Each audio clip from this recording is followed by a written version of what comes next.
Okay, good afternoon, ladies and gentlemen. Once again, welcome to your Monday lecture for Informatics 1A. So today, we're going to be looking at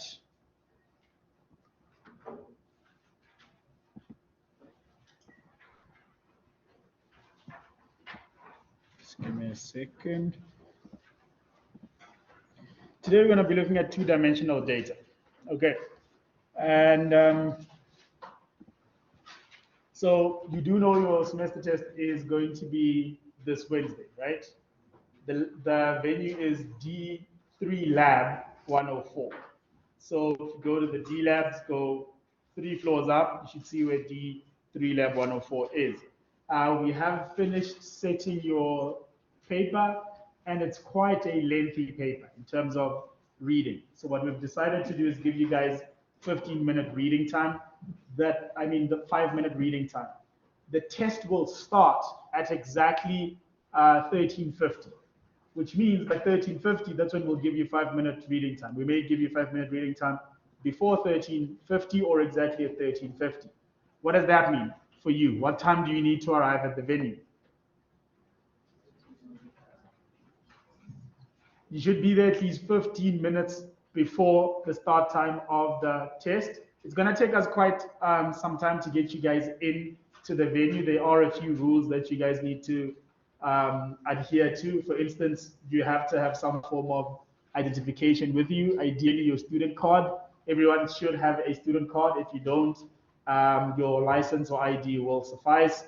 Usually the rules go along the lines of your cell phones need to be off. If you have a wristwatch, because we don't know, we can't tell the difference these days between a smartwatch and a normal watch, you'd have to remove your wristwatch, put it next to your phone during the test. So for those things, if you'd rather not have your phone and your wristwatch on the table, they just rather not come with them to the venue at all. Once seated, the only time you can get up is if you have help from an assistant or a tutor. But yeah, we'll go through all of those test and exam regulations with you on Wednesday.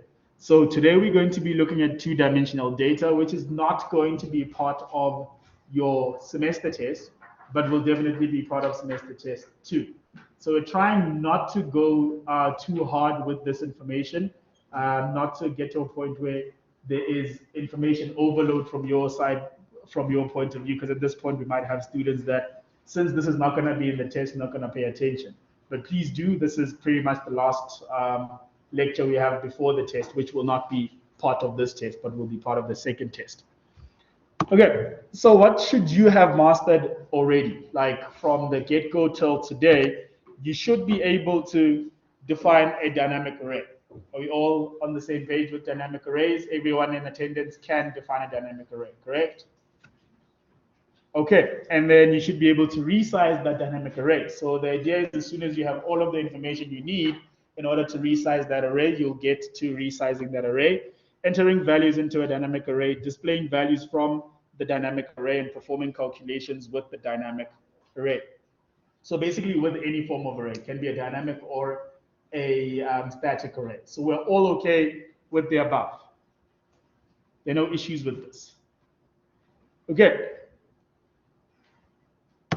So let's look at a different way of dealing with things. So as part of the COVID-19 vaccination drive, the University of Johannesburg has facilities for staff and students to vaccinate on the various campuses every week. The number of weeks is undetermined, as management would like to know whether there is a need to extend it beyond the month of March. Design and develop a visual basic application that will monitor how many individuals are vaccinated on each of the vaccination days. Your program must work out the total number of individuals vaccinated during the vaccination drive, as well as the average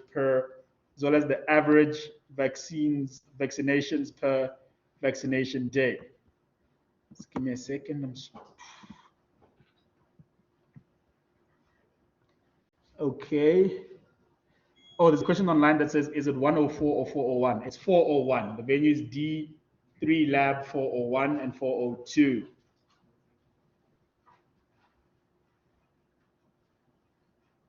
Yes, so there's a question that says, will the test contain content we've covered from week 1 to week 6? Yes, it's going to have everything we've done from week 1 to week 5 actually, because week 6 is this week. So the stuff that we're doing this week is not necessarily going to be in the test.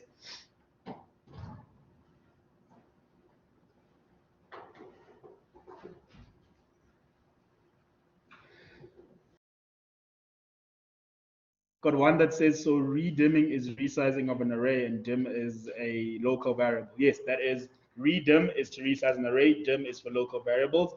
We will get to local variables in more detail throughout the week or even next week. So let's continue. And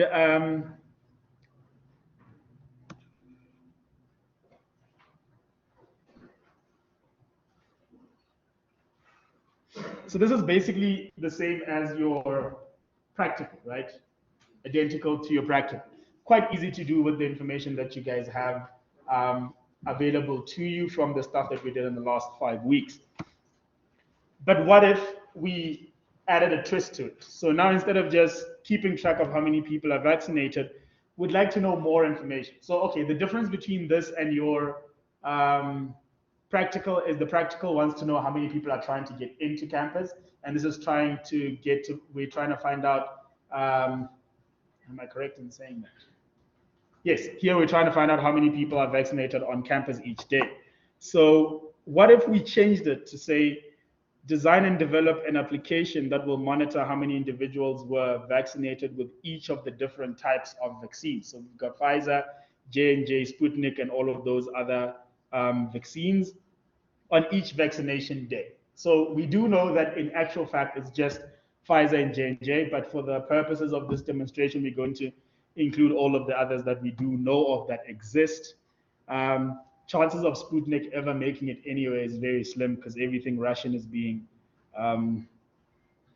being banned all over the world, but that's a topic for another day. So your program must work out the total number of individuals vaccinated with each of the different types of vaccines during the vaccine drive, as well as the average vaccines per vaccination day. So basically, we want to know the total vaccines for each day for the different vaccines. And we want to know the total vaccines for each day, and we want to know the average vaccine for each day. So how would you handle this information?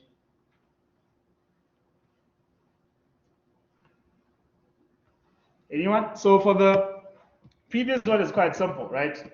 If you know how many days we are tracking this for, you're going to have a dynamic array, and you're going to resize the dynamic array to how many days we're going to be monitoring for, right? And then for each of those days, you're going to say on day 1, this is how many people got vaccinated. Day 2, day 3, day 4, how many other days we have. And from there, you can add it all up to get the total, and then divide it by the number of days to get the average. Everyone's comfortable with that, right? Okay. So now there's more information that's needed. So on top of saying on day 1 we had 50 people vaccinated, I want to know from those 50, how many of them got J&J, how many of them got Pfizer, how many of them got Sputnik.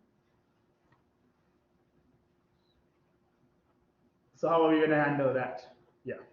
Well, first need to know how many different types of vaccines. Okay, so let's say 3. Yeah, so it's J&J, Pfizer, Sputnik.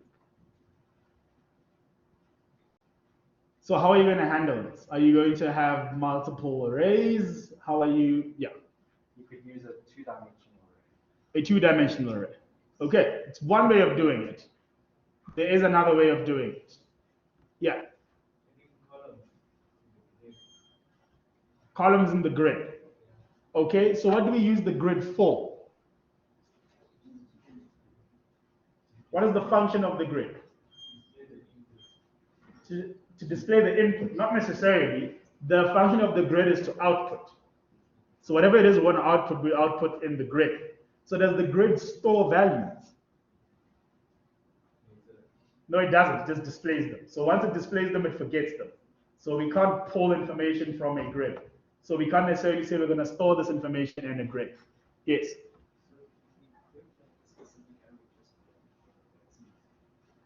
So you create a specific array just for vaccines. Okay, so how many arrays are you going to have? So if there's 3 vaccines, we're going to do 3 arrays. Is that what you're saying? It could work, but if we read the question, it says, you notice how it says Synvax, and then it says etc. You see this etc. over there. Let me just get my pointer. This. What does that mean to you? When you see that in a question paper, what does that mean to you? It means there's more, right? There's a possibility for more. So with your way of doing it, it would be if we had 3 vaccines. But we know we don't have 3 vaccines, there's more. So ideally, the user would be asked, how many vaccines are there? So there could be more than 3. The 3 I was giving was just an example, but we need to make our program dynamic enough to be able to handle those. Yeah. We can use a 2-dimensional array. A 2-dimensional array. Okay, that's basically the first page in the slide said 2-dimensional data. But do we understand the 2-dimensional nature of the question? Right? So ideally, in your head, you should have, we're going to have Pfizer. This is how many Pfizer had. This is the second vaccine. This is how many that second vaccine had. So question is, but how? And if we have to go into it, you look at 2-dimensional arrays. So there is a way to do this question with single variables. It is very painful. Chances are I'm going to make you do that in one of your practicals. So let's look at how we would go about doing that. So if we had 3 vaccines over 3 days, how would you do that with single variable?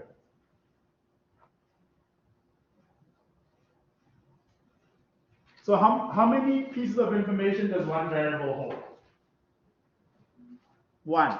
So can we make a single variable hold more information than one thing? Is it possible?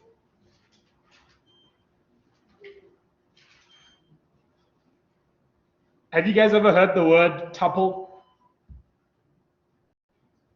Anyone? I see some people nodding. Show of hands who's heard of the word. I'm going to pick on you to tell me what it means. Yes. From what I know, basically it's a list in which you can't edit it. It's a list that cannot be appended to. It's a list that cannot be appended to. Well, not really. It's one piece of information that links to 2 sources, basically. So in this case, our information would be ideally a tuple. I am not seeing the online people. Let me just hold another array. Okay, cool. We can do the other array. So basically at this point, we've got 2 things that lead to the same information, right? We've got what day it was. That's the first piece of information we need. We also need which vaccine it was. And from what day it was and which vaccine it was, we can then store that value of saying, if I'm saying 17, then I know day 1 had 17 people who vaccinated with vaccine number 1. Does that make sense? Okay, so with that being said, can you create a can you create a single variable that's capable of holding that information?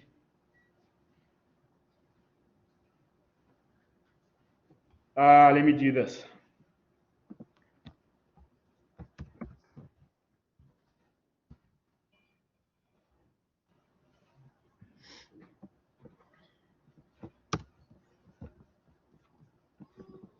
So we have got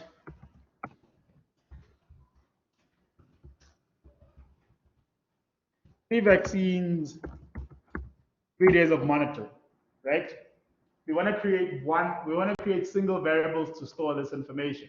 It's quite easy. What you're going to change is the name of the variable. So if, for instance, I said,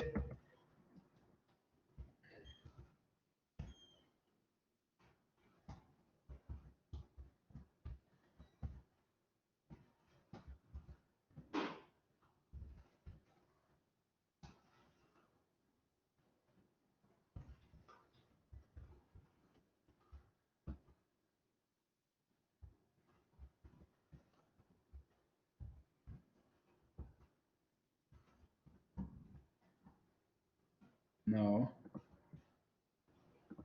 see, already I'm confused. This should be, no, that is 1, 2, 3. That is okay.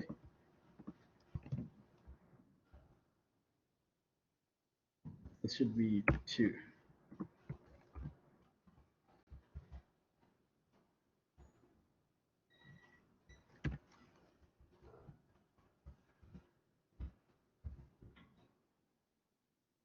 Does that make sense?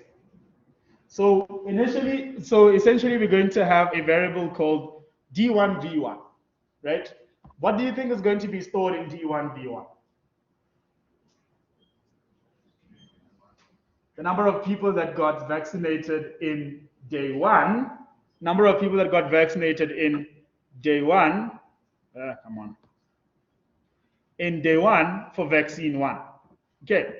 The second one, the number of people in day 2, vaccine 1, number of people in day 3, vaccine 1. And now, how are we going to put information into this, into these variables? A ton of if statements. Okay, so initially we're going to be asking, envision this, we're asking the user, what day is it? And they're going to say day 1. And then you're going to say, which vaccine? They're going to say vaccine 1. And then you're going to ask them, okay, if it's day 1, vaccine 1, how many people got vaccinated on that day? So once they give you that answer, then you can put it in day 1, vaccine 1. So you're going to have an if statement that says, if day is equal to 1 and vaccine is equal to 1, then populate day 1, vaccine 1. If vaccine is equal to 1, day is equal to 2. If vaccine, do you see how much code that is going to be? Sounds like fun, right? That's what your next practical is going to need you to do. Single variables for two-dimensional information. Good, and this is basically what it looks like. God forbid you have something like 3 vaccines and 8 days. You're gonna have a ton of variables, right? And even more if statements, yes. Can that not be done with a loop, though? How? So to populate, so there's 3 vaccines, right? Yes. So surely in a loop, you could say loop 8 times for 8 days. Okay. And then for 3 vaccines, you just put in the amounts. So that depends on what the question asks. So you can actually say, you can have a loop within a loop. So you have a for loop that's going to run for the days, that's going to run from 1 to 8, for instance. And within 1 to 8, you have another for loop that runs from 1 to 3. Then therefore, the outer for loop is going to be on 1. The second one will be on 1, 2, 3. Then 2, 1, 2, 3. That could work if the question allows you to do that. But in this case, we could say, allow the user to enter what day, and allow the user to enter which vaccine, allow the user to enter how many people got vaccinated. So in that way, I choose. I don't have to populate it in day 1, vaccine 1, day 1, vaccine 2. I could populate day 1, vaccine 1, day 5, vaccine 2. Then your for loop way does not work. Then you're going to need the if statements. So here's my thought process. You guys are going to have like a week of doing absolutely nothing. The least you could do is practice your if statements. Okay, but does anyone understand what I'm trying to cover here? Cool. Let me show you how you would have done it if I was trying to be nice.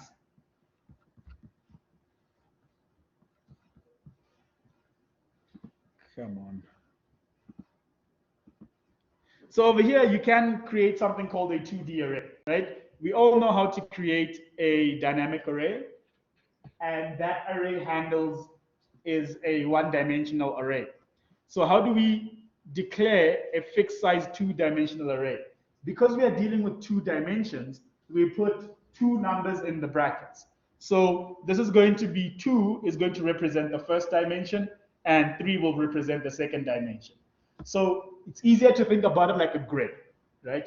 If we said 2 rows, 3 columns, how many squares are you going to have in total? 2 rows, 3 columns. 6, right? So it is basically going to create a little grid shape, and it will have 2 columns and 3 rows. The same thing applies here. The moment you say 2 and 3, it's going to create a two-dimensional array of 3 times 2. And if we don't know how big that array needs to be, but we know we need to have a two-dimensional array, what we then do is the same thing with a dynamic one-dimensional array. We're just going to put a comma in the middle so that Visual Studio knows we're going to give it 2 dimensions, but we don't know what those 2 dimensions are. Okay. So Yes. Just confirming that it's rows first when you talk about the 2D array. Yes, when you talk about 2D arrays, rows first, columns after. Yeah, but it doesn't really matter because you don't visualize a 2D array. You only visualize it in the grid. So if you wanted the first one to be rows, you can make it rows, you can make it columns, you can switch it around if you want. It depends on how you're going to display them.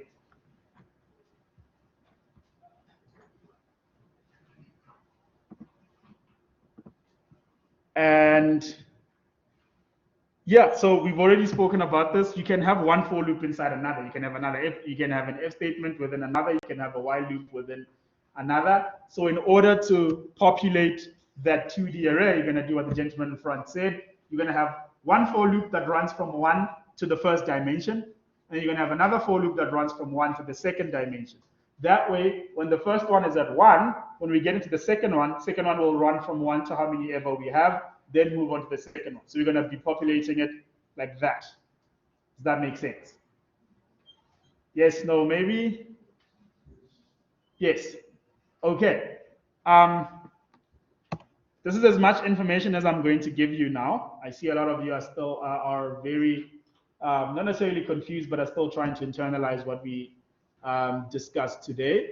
Your practical does not have anything to do with either one of these. It's going to be the next practical where you have to have two-dimensional data. For now, I would say go home and practice for the test. Your test is going to be more along the lines of the second test that we did not go through in the tutorial rather than the first test. Reason being, the first test we went through was during COVID times. So the style of question asking was different, and those people had not done a lot of work as much as you have. So we are kind of reverting back to the norm. So your test is going to be more along the lines of the 2019 one as opposed to the 2021. But the question standard is going to be the same. I've gotten some questions from students asking me for answers for the 2019 paper. We don't give away memos. You're lucky enough to get passed.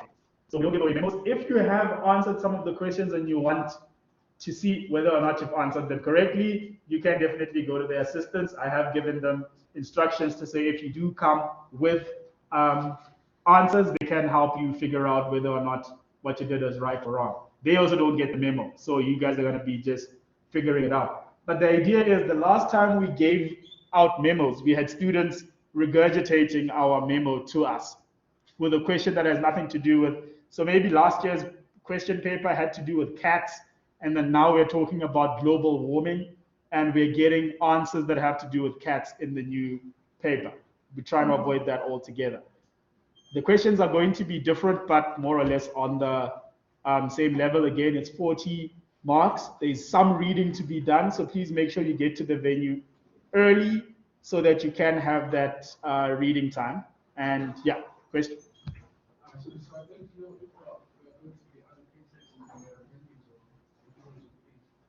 You're not going to be placed. It's going to be a first come, first serve type of thing, where first person that's there, we're going to let them in. That's what I'm saying. The sooner you're there, the sooner we get you in, the sooner you have the paper in front of you. You will not be allowed to start writing before everyone is in the venue. but it just calms you down. Being there and sitting for those 2 or 3 minutes while everyone else is being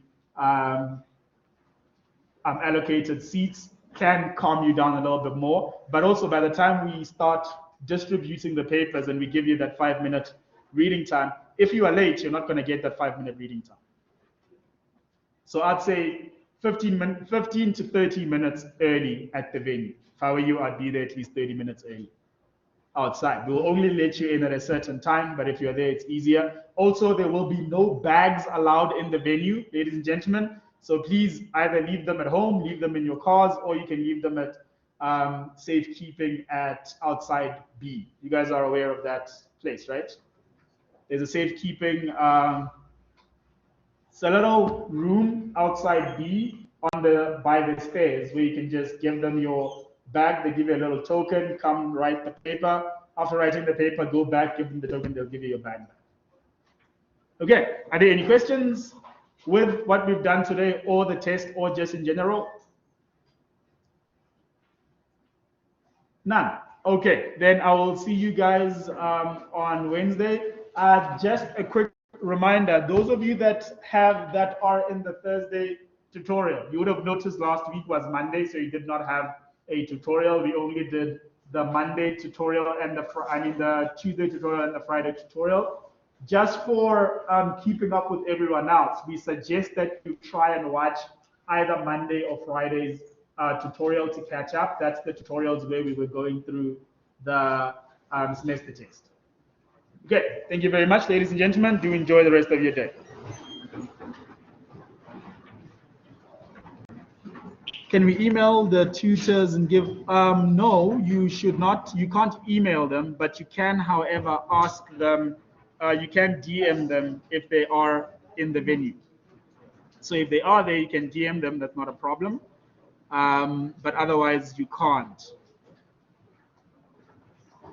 No, I will not be going through the 2019 paper at all. Tomorrow, we're going to be doing 2D arrays.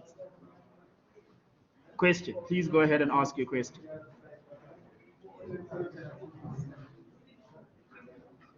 Are we supposed to come with our own answer sheets? No, you're not supposed to come with your own answer sheets. Everything will be provided for you. The only thing you need to come with is your writing materials. So your pens, your pencils, rulers, stuff like that. But we will definitely give you answering paper. What is a trace table? We have not really gone through trace tables yet, so don't worry about the trace table question. It will not be in your semester test. Do we get the reading time with the paper, or we get the paper after the reading time? So the reading time is for you to read the actual paper. So the paper will be in front of you. You'll be allowed to read it. You won't be allowed to write, but you'll be allowed to read. The one that said array, comma, array, that's a 2D dimensional array.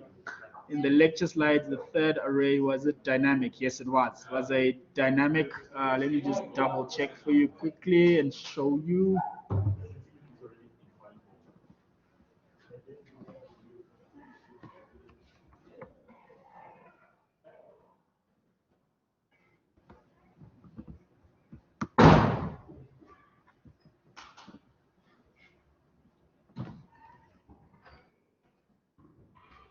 So the third one at the bottom here is oh, it's not a fixed size. Yes, we will change that in the slides. It's not a fixed size, it's a dynamic array. Where do we see our venue? I'll post it up on Eve later on today, but in your practical 6, the venue is there. Please share the memo for the last practical. No, I cannot do that. If you have issues with that, please do attend the Saturday tutorials or ask their assistants during their allocated times. Good. There are any other questions? Please do ask those questions. Saturday tutorials don't cover the memo. Yes, we're not necessarily covering the memo. We're covering issues that you have. So if you had any issue with the practical per se, the assistant will cover the concept and not necessarily the memo.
Sorry, I was just answering some of the people in the class.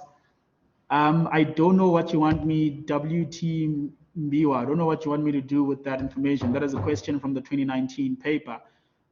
If you are having trouble with it, please do ask the assistants. But as I said, it does use a trace table. We didn't really cover trace tables in this semester, so that question will not be asked. Are calculators allowed? No, no calculators allowed in the venue. On the questions above, do we have to display counter when it is 6 or 8? I can't hear anything from my side. No, I haven't left yet. I'm still here. You just have to show the value of counter at the end of the running of this code. So at the end of line 8, what will the answer of counter be? Okay, I'm still going to stick around. Just have one more question in person here. I'm just going to mute quickly. But if you have any more questions, please do feel free to ask.